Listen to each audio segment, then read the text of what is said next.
আসসালামু আলাইকুম, welcome to BD funnel builder. গত ভিডিওতে আমরা প্যারাগ্রাফ, গ্রিড, কন্টেইনার এবং ফ্লেক্স সম্পর্কে আইডিয়া নিয়েছি। কোনটার কি কাজ, কিভাবে করতে হয় এটা শিখেছি। তো এই ভিডিওতে বেসিক কম্পোনেন্টের যে বাকি কম্পোনেন্টগুলো রয়েছে, যেমন লিঙ্ক, তারপর image, I frame, button, icon, video এবং ব্যাকগ্রাউন্ড ইমেজ, এই অপশনগুলো নিয়ে আজকে কথা বলবো। এই কম্পোনেন্টগুলো নিয়েই কথা বলবো এবং এগুলোর কি কাজ সেটা দেখব। তো চলুন শুরু করা যাক। এজন্য প্রথমে আমরা লিংকের কাজ কি সেটা দেখি। লিংক আসলে কি? এটা যদি একটু বোঝাতে চাই তাহলে এই ওয়েবসাইটটার একদম নিচের দিকে আসি। ফেসবুকের একটা আইকন রয়েছে, ইউটিউবের আইকন রয়েছে, আরো একটা আইকন রয়েছে। তো এখানে আমরা এই আইকনে ক্লিক করলে আমাদের ফেসবুক পেজে নিয়ে যাবে। ইউটিউবে ক্লিক করলে ইউটিউব চ্যানেলে নিয়ে যাবে। তো এই অপশনগুলো আমরা কিভাবে করতে পারি? তো এগুলো করার জন্য ধরেন আমরা যদি এখানে একটা লিংক নেই, লিংক নিয়ে এখানে বসিয়ে দিলাম। এবারে আমরা কার সাথে এই লিংকটা এড করব? এজন্য আমরা ধরেন একটা আইকন নিয়ে আসলাম। এখানে ড্র্যাগ অ্যান্ড ড্রপ করলাম, এই একটা আইকন আসলো। এখন এখান থেকে চাইলে আমরা আইকন চেঞ্জ করতে পারি। এই যে সিলেক্ট আইকনে ক্লিক করে এখান থেকে আমরা ধরেন ইউটিউবের কোনো লোগো আছে কিনা আমরা একটু দেখি। হ্যাঁ, ইউটিউবের আইকন রয়েছে। তো আমরা একটা ইউটিউবের আইকনে ক্লিক করি। এটা ইউটিউবের আইকন হয়ে গেল। এই যে ইউটিউবের আইকনটা চলে আসলো। এখন আমাদের কাজ কি? এটার সাথে লিংক কানেক্ট করব। এটা তো আইকন। এই যে এখানে লিংক কানেক্ট করার জন্য এখানে ক্লিক করা অবস্থায় দেখেন এই যে আইকনের নিচে এক্সটার্নাল লিংক নামে একটা অপশন রয়েছে। এই এক্সটার্নাল লিংকে আমরা যেই লিংকটা দিব এখানে ক্লিক করার পরে সেই লিংকে নিয়ে যাবে।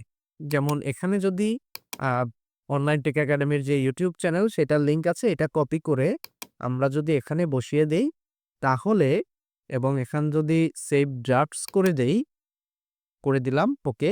এবারে আমরা একটু ভিজিট করি, প্রিভিউ করি, দেখি এখানে এই যে আইকনটা কর্নারে আছে এটাতে যদি ক্লিক করি দেখেন সেম ট্যাবে ইউটিউব চ্যানেলটা চলে এসেছে। এটা কেটে দিচ্ছি। এখন আমরা চাচ্ছি সেম ট্যাবে না, আমাদের এই যে ট্যাবটা, প্রিভিউ ট্যাবটা এরকমই থাকবে। এখানে নতুন একটা ট্যাব ওপেন হয়ে সেইখানে ইউটিউবের যে চ্যানেলটা সেটা চলে আসবে। সেটা কিভাবে করব? এখান থেকে আমরা এই যে দেখেন ওপেন লিংক ইন নামে একটা অপশন আছে। এখানে ক্লিক করার পরে সেম ট্যাব আছে। এটাকে যদি আমরা নিউ ট্যাবে সিলেক্ট করে দেই এবং সেভ চেঞ্জেস করে দেই, এবারে আমরা একটু টেস্ট করি। প্রিভিউতে যাই এবং এটাতে ক্লিক করি। দেখেন নতুন একটা ট্যাব ওপেন হয়ে এইখানে ওই লিংকটা ওপেন হয়েছে। ওকে। তো লিংকের কি কাজ আমরা এটুকু কমপ্লিট করতে পেরেছি। এবং লিংকের যদি ব্যাকগ্রাউন্ড কালার চেঞ্জ করতে চাই, তারপরে অন্যান্য যদি কাজ করতে চাই তাহলে সেটা কিভাবে করতে হয় সেটা তো আমরা অলরেডি জানি। এখানে ক্লিক করার পরে এই যে কম্পোনেন্ট স্টাইল থেকে কি চেঞ্জ করা যায় সেটা আমরা জানি। সো এইটা নিয়ে আর কথা না বললাম। যেটুকু নতুন ছিল সেটুকু নিয়ে কথা বললাম। তো আশা করি লিংকের বিষয়ে আমরা ক্লিয়ার হয়ে গিয়েছি। এবারে আমরা ইমেজের কাজটা দেখি। ইমেজের কাজ খুবই সিম্পল। আমরা এই ড্র্যাগ এরিয়াতে কোথাও কোনো ইমেজ যদি দিতে চাই তাহলে জাস্ট ইমেজের যে কম্পোনেন্টটা এটা ড্র্যাগ করে এখানে ড্রপ করব এবং এটাতে ক্লিক করলে নিচের দিকে যখন যাব তখন দেখেন এখানে সোর্স নামে একটা অপশন পাবো। এই অপশনটাতে আমরা ইমেজটাকে ক্লিক করে আমরা যে ইমেজটা দিতে চাই সেই ইমেজটা এখানে দিয়ে দিব। এটা কিন্তু সাইজ বড় দেখাচ্ছে, এজন্য আসছে না। তো এজন্য আমরা কি করতে পারি? আমরা রিসাইজ নামে যে অপশনটা রয়েছে এই অপশনে ক্লিক করতে পারি। দেন এখান থেকে ওই পিকচারটা আপলোড করতে পারি। আ আপলোড করার জন্য এখান থেকে সিলেক্ট করে ওপেন এ ক্লিক করব। ওকে। একটু অপেক্ষা করব। দেখেন 1.04 এমবির ফাইল সাইজ ছিল। এটা আউটপুটে চলে এসছে 93.67 কিলোবাইট এবং 91% রিডিউস হয়েছে। সো এই হচ্ছে অবস্থা। চাইলে এখান থেকে আপনি ফটো কোয়ালিটি আরো বেটার রাখতে পারেন। 100% দিয়ে রাখতে পারেন। দেন ফটো ডাইমেনশন এটা চেঞ্জ করতে পারেন। তো এই হচ্ছে বিষয়। এগুলো নিয়ে আর বেশি কথা বললাম না। ডাউনলোডে ক্লিক করি। এটা ডাউনলোড হয়ে গিয়েছে। আমাদের এখানকার কাজ শেষ। এবারে আমরা যেয়ে যদি আবার আপলোডে ক্লিক করি তাহলে আমাদের যে ডাউনলোড ফাইল রয়েছে সেখানে পিকচারটা পেয়ে যাব এবং পিকচারটা ক্লিক করলে চলে আসবে। দেখেন চলে এসেছে। এখন আমি যদি চাই না এই পিকচারের আ বাম সাইড থেকে একটু জায়গা রাখবো, ডান সাইড থেকে একটু জায়গা রাখবো, তারপরে উপর থেকে একটু নিচ থেকে একটু কিভাবে করতে হয় আমরা সবাই জানি। সিলেক্ট করার পরে এই যে কম্পোনেন্ট স্টাইল থেকে আমরা প্যাডিং থেকে কাজ করতে পারি, মার্জিন থেকে কাজ করতে পারি। এগুলো আমরা সবাই জানি। তো এখানে নিচের দিকে আসলে এখানে একটা লিঙ্ক অপশন আছে। চাইলে এই পিকচারের সাথেও আপনি কোনো একটা লিঙ্ক জুড়ে দিতে পারেন, যাতে করে পিকচারে ক্লিক করলে ওই লিঙ্কে চলে যায়। তো এই হচ্ছে এখানকার বিষয়। চাইলে আপনি অ্যানিমেট করতে পারেন। এটা কিভাবে করতে হয় অলরেডি আপনারা জানেন। সো আমি আর নতুন করে এখানে কিছু করলাম না। এটাকে কেটে দিচ্ছি। আমরা ইমেজের কাজ কি সেটা বুঝলাম। এবারে আইফ্রেম। আইফ্রেমটা আসলে কি? আইফ্রেমটা মূলত এটা হচ্ছে HTML এর একটা ট্যাগ। এই ট্যাগটা কেন ব্যবহার করা হয় বা এই ট্যাগটা কি? এটা হচ্ছে ধরেন আমাদের একটা ওয়েবসাইট আছে। এখন আমরা চাচ্ছি আমাদের ওয়েবসাইটের ভিতরে অন্য একটা ওয়েবসাইট লোড করাতে। অর্থাৎ ধরেন এই পুরো জায়গাটা আমাদের একটা ওয়েবসাইট। এখন আমরা চাচ্ছি এই ওয়েবসাইটের ঠিক এই জায়গাটা একটা বাউন্ডারি দিব এবং এই বাউন্ডারিটার মধ্যে ধরেন আমরা কি করব? বিডি ফানেল বিল্ডারের যে ওয়েবসাইটটা আছে, সেই ওয়েবসাইটটা অথবা আমরা অনলাইন টেক একাডেমির যে ওয়েবসাইটটা সেইটা এখানে লোড করাবো। আমাদের ওয়েবসাইটের মধ্যে অনলাইন টেক একাডেমির ওয়েবসাইটটা এখানে চলতে থাকবে বা এখানে রাখতে পারবো, আমরা এখানে স্ক্রল করতে পারবো। তো এই জিনিসটাই হচ্ছে আইফ্রেমের কাজ। কিছু কিছু প্ল্যাটফর্ম ইমবেড করতে দেয় না, যেমন ফেসবুক, গুগল, এদের সাইটগুলো আপনি আপনার সাইটের মধ্যে এমবেড করতে পারবেন না আইফ্রেমের মাধ্যমেও, কারণ তারা এই অপশনটা ডিসেবল করে রেখেছে। তবে ইউটিউব ভিডিও এবং গুগল ম্যাপ আপনি খুব সহজেই এমবেড করতে পারবেন। তো এই হচ্ছে বিষয়টা। এটা আমি একটু কেটে দেই। এখন একটা আইফ্রেম এখানে এনে একটু দেখাই, তাহলে বুঝতে পারবেন। দেখেন এখানে ইউটিউবের একটা ভিডিও দেওয়া আছে, এটা চলে এসেছে। এখন এটাতে যদি আমরা এখানে ক্লিক করি, দেখেন নিচের দিকে ভিডিওর যে সোর্স লিঙ্কটা রয়েছে সেটা আছে। আপনি আপনার ভিডিওর লিঙ্কটা দিয়ে দিলে এখানে ভিডিওটা চলে আসবে এবং ভিডিওর এখান থেকে যেহেতু হাইট কম আছে, আমরা হাইট বাড়িয়ে দেই। হাইট বাড়ছে না, সমস্যা নেই। আমরা এখান থেকে পার্সেন্টেজটাকে পিক্সেল করে দিব। এবারে আমরা হাইট বাড়াবো, উইডথটা কমিয়ে দিব, যেন পিক্সেল করে এখান থেকে আমরা 200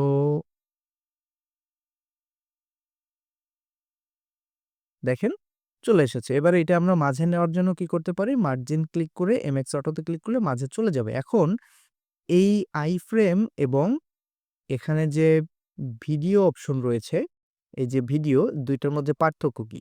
ভিডিওটা একটু পরে দেখছি। তার আগে আইফ্রেমে কোনটা পাবেন না আপনি? আইফ্রেমে আপনি এখানে উপরে যে থাম্বনেল পিকচারটা, এটা আপনি আইফ্রেম থেকে সরাসরি এখানে দিতে পারবেন না।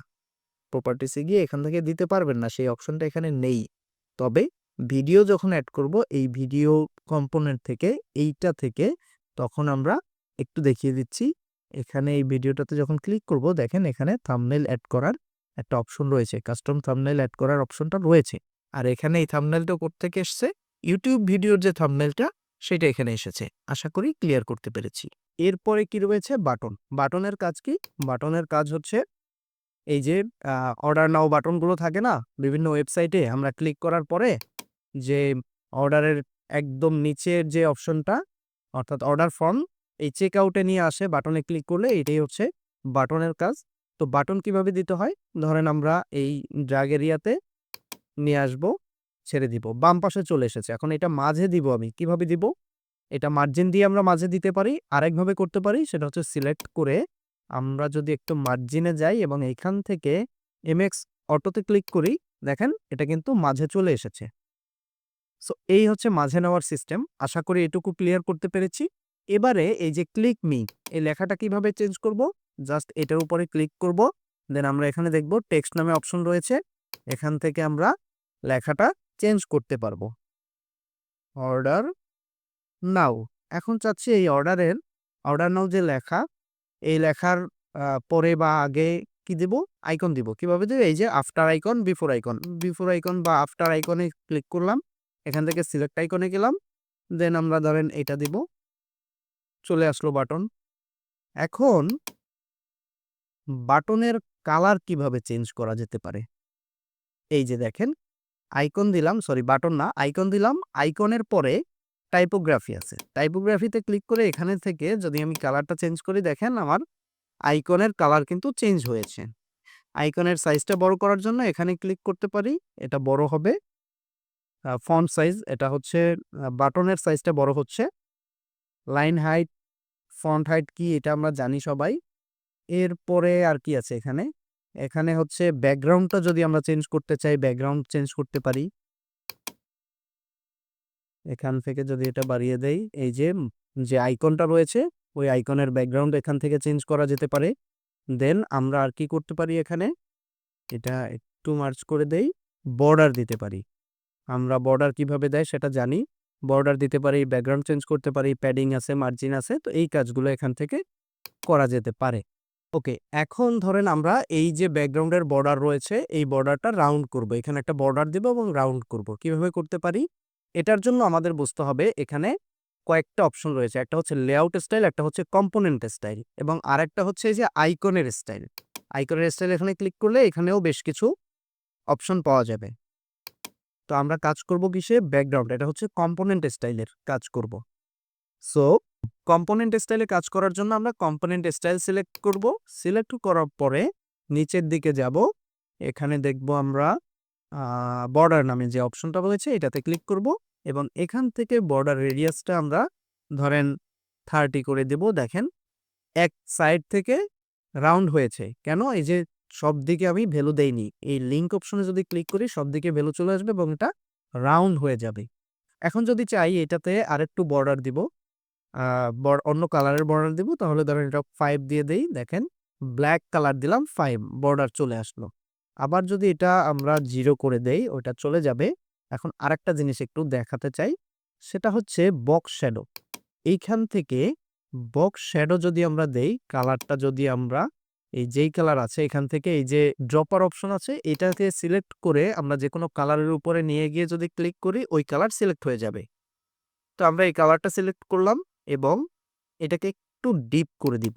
নিচের দিকে এনে একটু ডিপ করে দিলাম। ওকে, এবারে আমরা যদি চাই এটাকে লেন্থ অর্থাৎ শ্যাডো লেন্থটাকে একটু বাড়াই, একটু উপর থেকে বাড়তেছে। এই যে একটু অন্যরকম লাগতেছে না? বাটনটা সুন্দর লাগতেছে, একটু 3D লাগতেছে। এই কাজগুলো আমরা এখান থেকে করতে পারি। এই যে সাইড থেকে যদি দিতে চাই বা এটা হচ্ছে উপর থেকে, তো আমরা নিচের থেকে একটু যদি দেই, এই যে চারপাশ থেকে আসছে এই। এখন বাটনটা কিন্তু একটু 3D লাগছে। তো এই কাজগুলো আমরা এখান থেকে করতে পারবো বক্স শ্যাডো থেকে।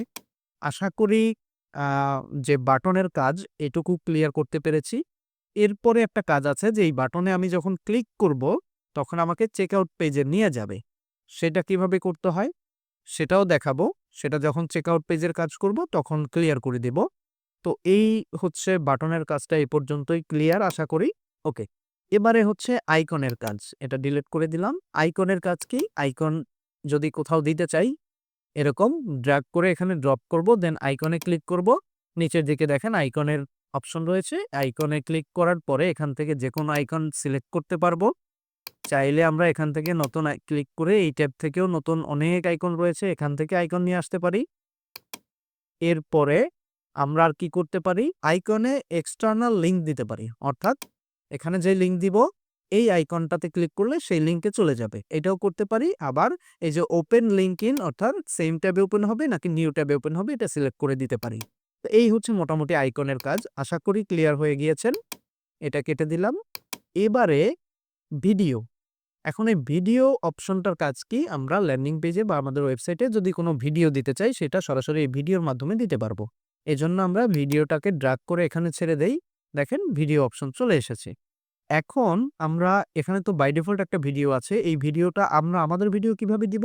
দেখেন এই ভিডিওর উপরে যখন মাউসের কার্সর আনি তখন এখানে একটা বাউন্ডারি আসে। অরেঞ্জ কালারের একটা বাউন্ডারি আসে।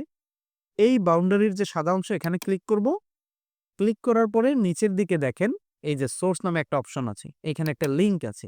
এই লিঙ্কটা কেটে দিয়ে আমরা আমাদের ইউটিউব চ্যানেলে একটা ভিডিও আপলোড করব। সেটা যদি চাই আমরা পাবলিক করতে পারি, পাবলিশ করব, অথবা আমরা আনলিস্টেড রেখে এখানে লিঙ্কটা বসিয়ে দিলেই ওই ভিডিওটা এখানে চলে আসবে। আমরা একটু দেখি, ধরেন আমরা অনলাইন টেক একাডেমির এই যে ভিডিওটা, এই ভিডিওটা শেয়ার অপশনে ক্লিক করে এখান থেকে আমরা কপি করে নিয়ে আসি লিঙ্কটা।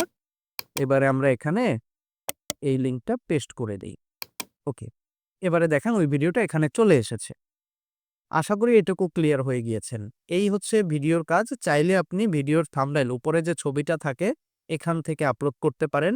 থাম্বনেইল লিঙ্ক যদি থাকে সেই লিঙ্ক থেকেও থাম্বনেইল সেট করতে পারেন এবং ছবি যদি বড় হয়ে যায় এই যে রিসাইজ অপশন থেকে সেটা চেঞ্জ করতে পারবেন এবং অ্যানিমেশন অপশন আছে নিচে, অ্যানিমেশন থেকে আপনি অ্যানিমেশন করতে পারবেন। অ্যানিমেশনগুলো কিভাবে করতে হয় অলরেডি জানেন এবং অটো প্লে নামে একটা অপশন রয়েছে। অটো প্লেতে যদি ক্লিক করে রাখেন তাহলে এই ভিডিওটা ল্যান্ডিং পেজে কেউ ঢোকার সাথে সাথে অটোমেটিকলি প্লে হবে, তার নতুন করে ক্লিক করে প্লে করতে হবে না। তো এটা হচ্ছে অটো প্লের কাজ। আশা করি ক্লিয়ার করতে পেরেছি। এবারে এখানে বেশ কিছু অপশন রয়েছে, যে অপশনগুলা আমরা অলরেডি জানি, নতুন করে দেখানোর কিছু নেই। দেখেন এই যে কম্পোনেন্ট স্টাইল সবকিছু সেম, কম্পোনেন্ট স্টাইলে যেই কাজ সব কাজ সেম। তো যদি চান এই ভিডিওর ব্যাকগ্রাউন্ড আপনি কালার চেঞ্জ করতে পারেন, আপনি রেডিয়াস দিতে পারেন, আপনি বর্ডার দিতে পারেন, তো এগুলো যা ইচ্ছা দিতে পারেন, এগুলো অলরেডি আপনারা জানেন। তো আর এইগুলো নিয়ে কথা বলে ভিডিও লম্বা করছি না। এই হচ্ছে ভিডিওর কাজ, আশা করি ক্লিয়ার। এটা কেটে দিলাম।